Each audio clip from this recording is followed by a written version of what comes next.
Hi guys! Welcome back po sa channel, and for today's video gagawa tayo ng get the look, and hindi ako nakagawa ng intro, so mag-voice over tayo. Ang artist featured today is si Rosé ng Blackpink. So tatlo pa lang naman nagagawa ko, and lahat sila members of Blackpink. So ayun, diretso tayo sa makeup inspired. So ayun, eto, inuna ko lang dito mag-concealer kasi marami akong pimples nung film ko yan. So, naggamit lang ako ng concealer first, tapos ginamit ko yung um, Dazzle Me Acne na foundation. And actually, ang iba lang naman dito sa usual na makeup ko is wala siyang contour. Pero dito sa ito sa look na ginawa ko, hindi ko tinanggal yung contour sa ilong kasi kailangan natin yon. Pero wala akong contour dito sa face.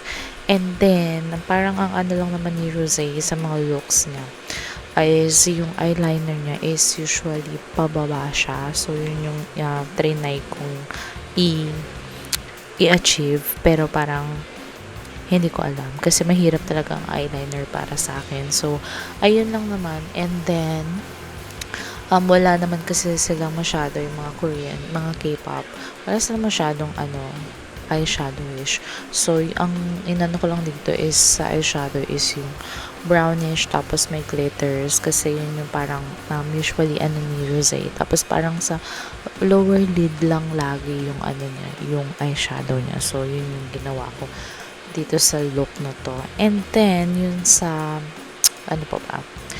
Ayun, parang yun lang naman yung mga parang key points sa makeup ni Rosé. Yun lang naman ay based dito sa mga pictures na nakita ko. So, ayun. So, yun lang naman. And, ililist ko na lang yung mga makeup items na mga ginamit ko sa description box. So, ayun. Enjoy!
And here is my final look. So, ayan, ano pa tayo dyan, wig pa tayo for more effect. So, ayan, and ayan na yung look for my inspired makeup, for my Rosé's inspired makeup.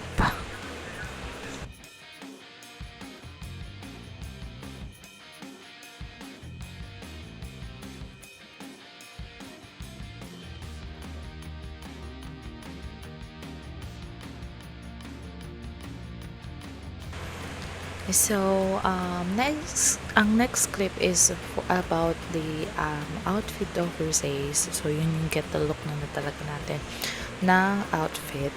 And, super nag-enjoy ako dito sa get the look ni Rosé kasi bumili pa ako ng wig para talaga ma-achieve yung look niya, no?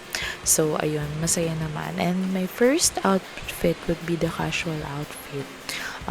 Yun lang is I think nasa YSL ano siya event, and parang turtleneck long sleeve, black turtleneck long sleeve, tapos mom jeans yon, pero parang wala akong mom jeans, so kung ano na lang meron ako dito sa cabinet. Actually, si sister ko nga yan.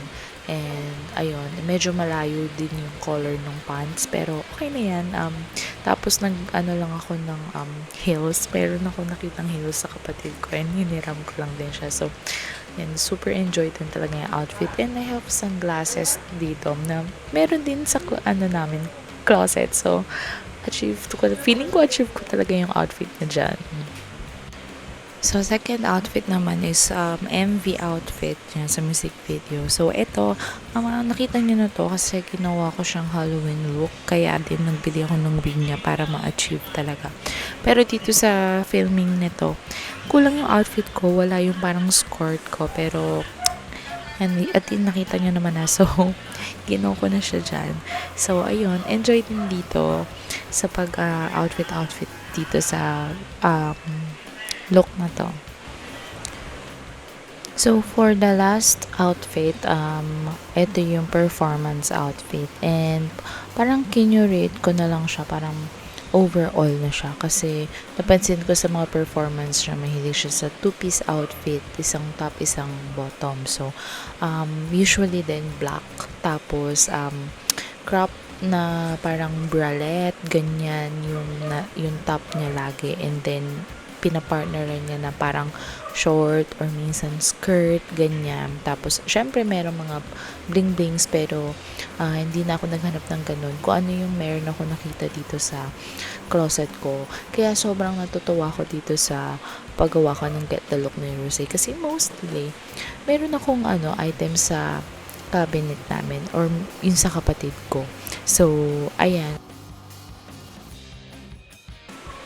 So, ayun na yung lahat ng outfit na ready ko for Rosé's Get the Look, and I hope you enjoy, guys, as much as I enjoy doing this video na Get the Look ni Rosé.